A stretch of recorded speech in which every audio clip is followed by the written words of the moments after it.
Welcome back, everybody, to part two of building my greenhouse here. It seems like the summer is getting to an end rather quick this year, but it feels really good today. We're like I think it's 80 degrees outside. I want to show you what I've done already because I've been doing a couple of things, and I didn't feel like I needed to make a video about it or document it in video form, but I did some leveling here.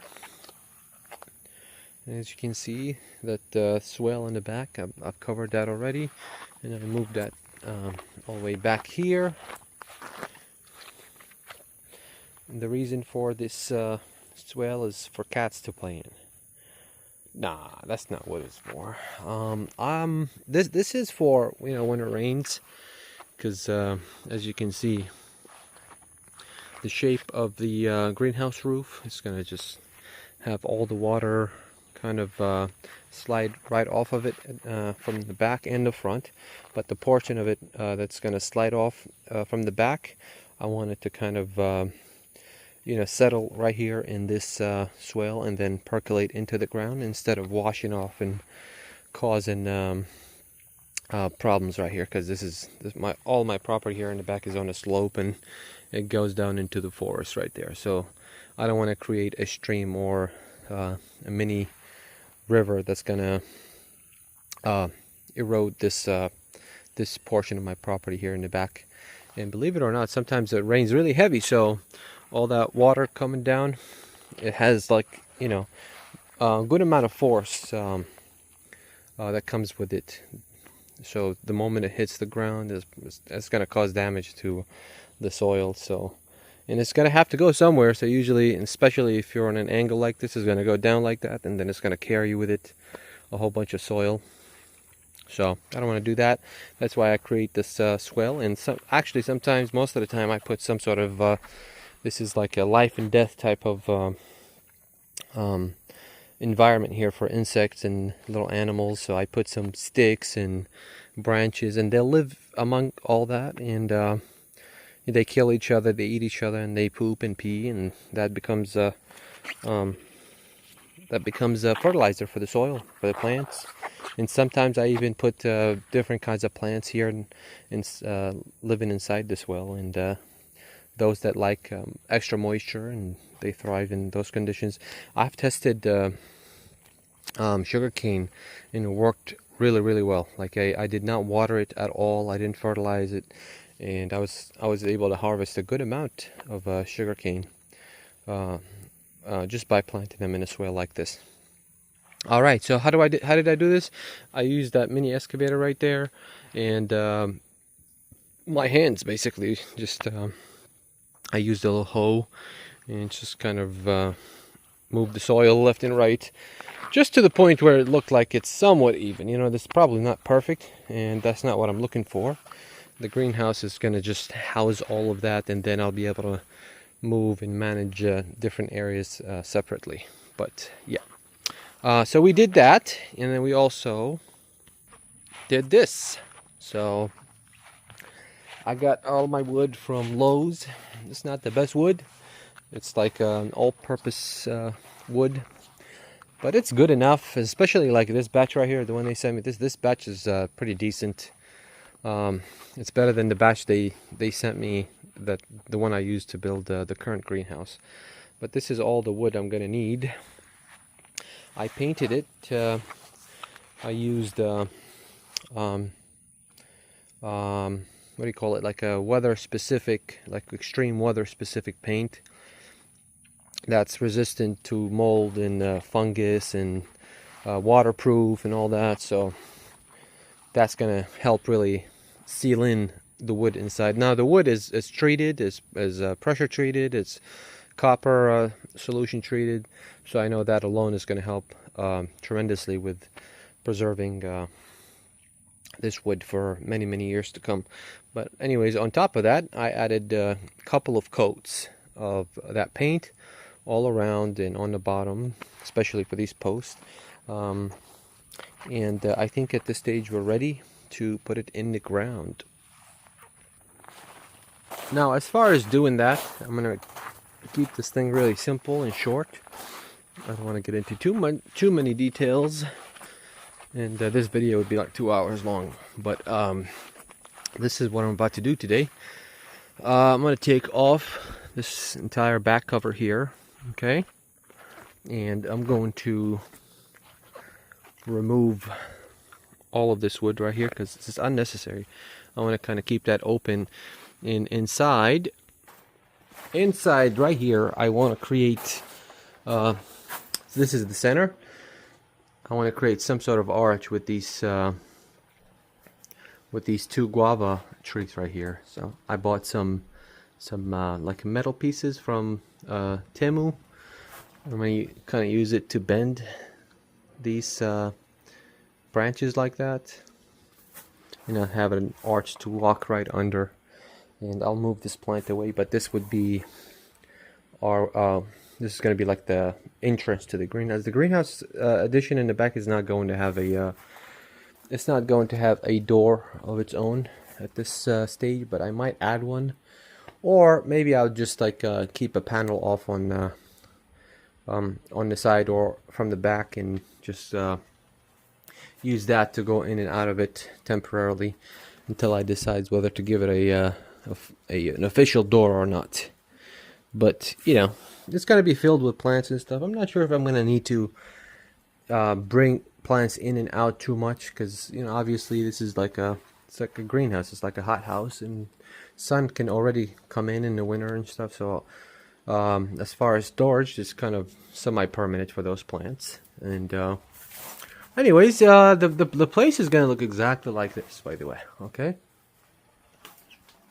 But I was telling you about step one, and that's exactly like that. I'm going to take off the back.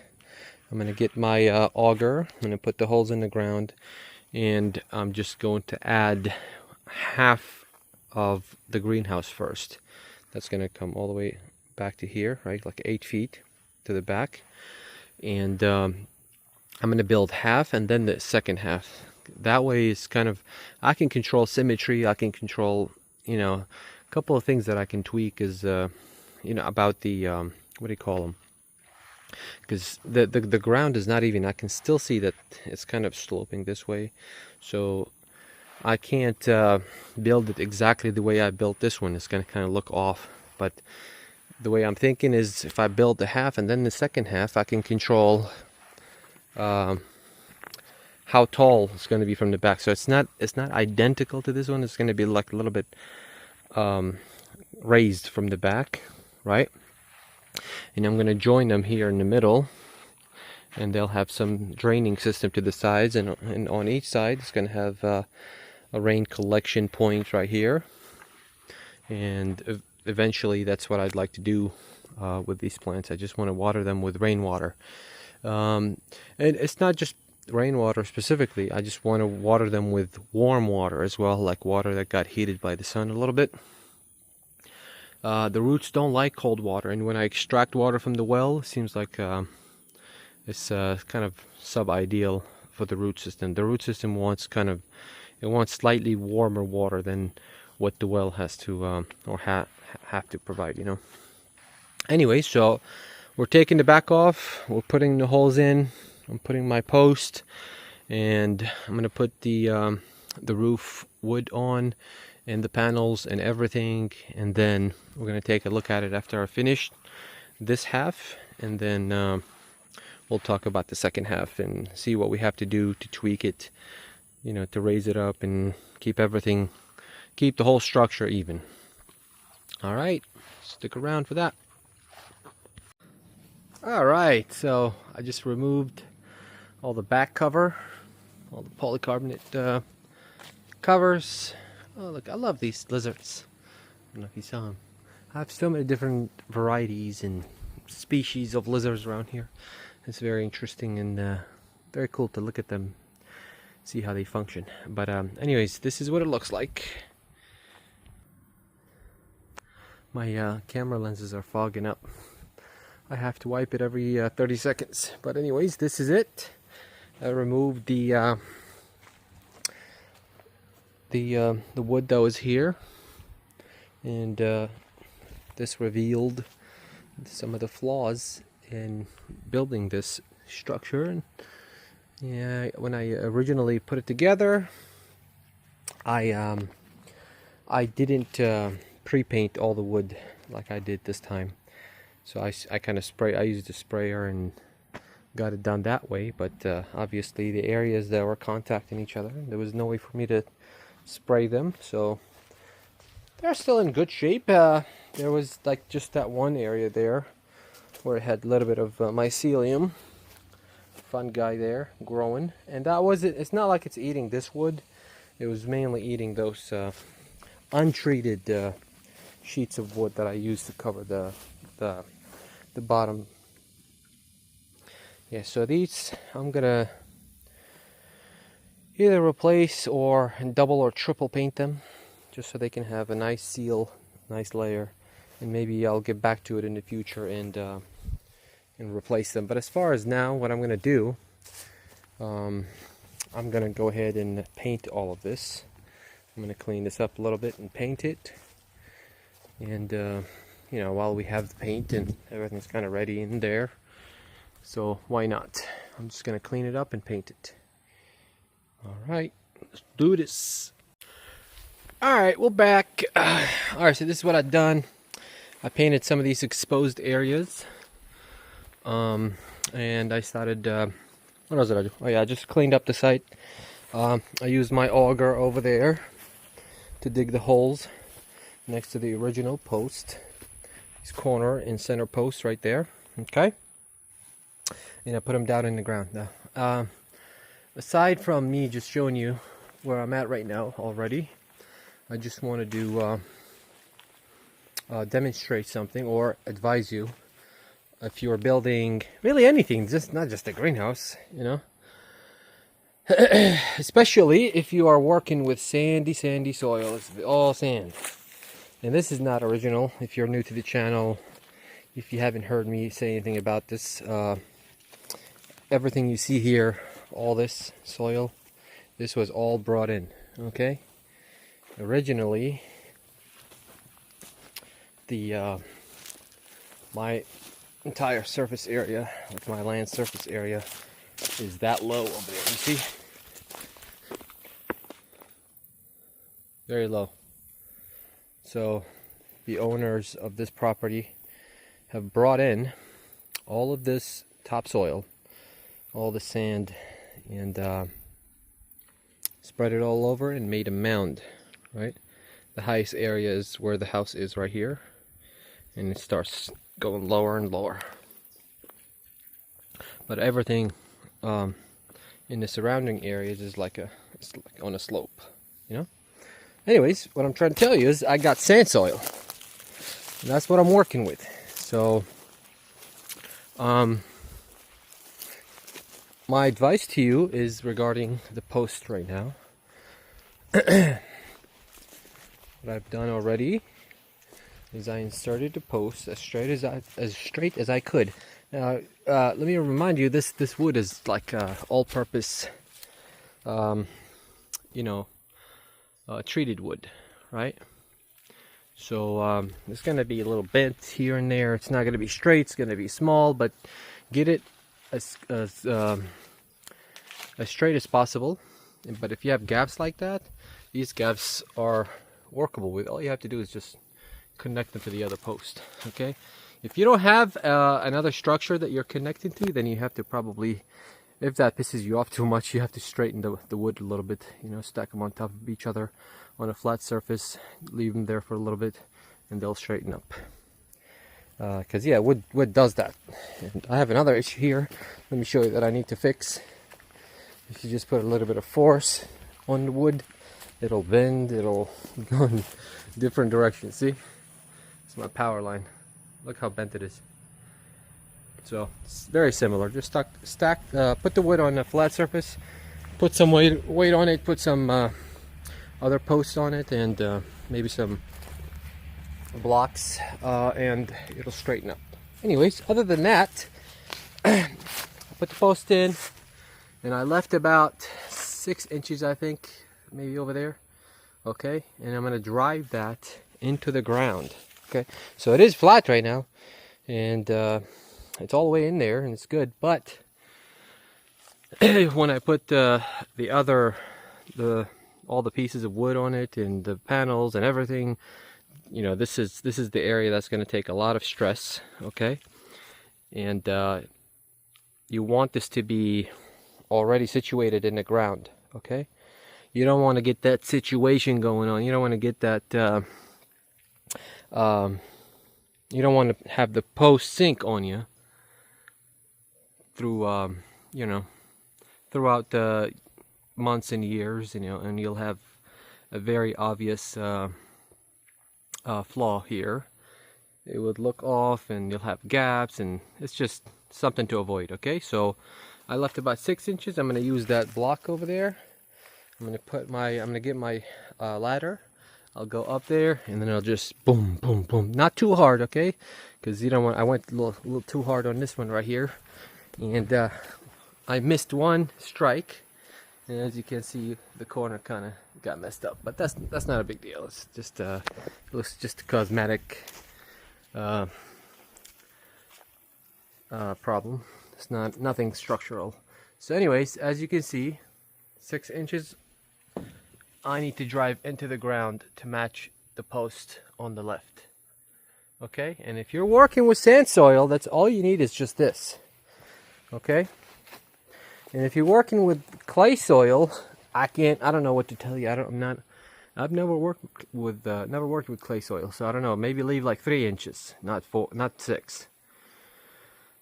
Maybe that's a little bit more than 6. I don't know, maybe 7. Yeah.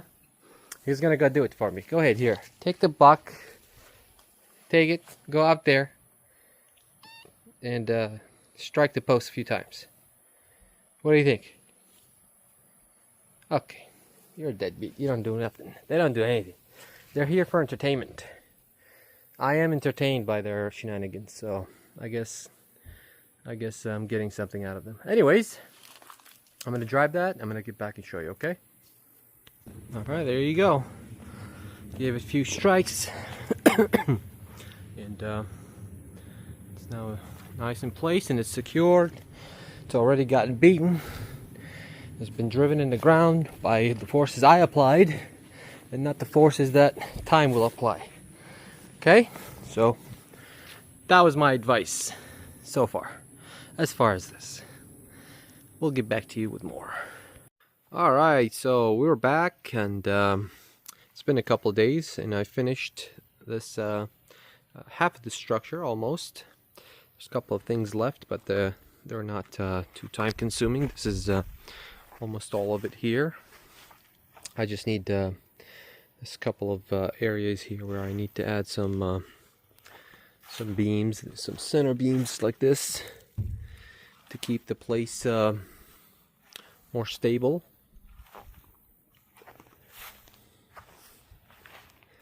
But as you can see, I have made a little bit of change. It looks a little taller, doesn't it? Because it is. I was thinking, feel like I need a little bit more height, so I added a few more feet.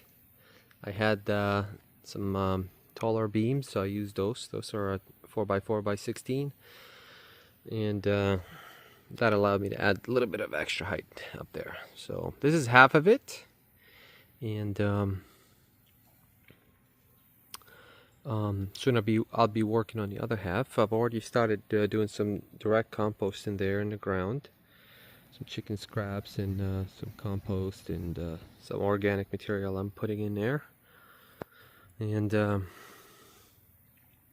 yeah, I mean, there you go. Now you can see where it's going. I just need to finish the other half, put the side panels, and start considering some of the airflow, cooling and heating and all that, and I'll make a video talking about all that later. But we're gonna have to finish this greenhouse first. So this completes our part 2 video. Yeah, one thing actually I wanted to talk to you about before I wrap this video up is level the ground is. Okay, so the way I've been, because I don't have any equipment and or the expertise really to level the ground really well before the building. So all I done is I just used the structure itself as a point of reference, right? So the structure itself is very level, and these 8 by 8 squares in the middle, which I will have 6, 3 on the right, 3 on the left, right? Now I'm gonna start working with those and level those, you know what I mean? One at a time, as I do direct composting in the ground, as I add trees and stuff, because this is a lot that's gonna change here. I'm gonna add a lot more compost. I'm gonna add a lot more organic matter in the soil because it's very sandy, right? I'd like to have a little bit more organics in it. So yeah. Yeah, I mean, so far it's been good. I've been working fast. I've been working hard on this, and it's paying off. Now, stay tuned for the completion video, part 3. That's the one that's gonna wrap it up. Okay? Take it easy.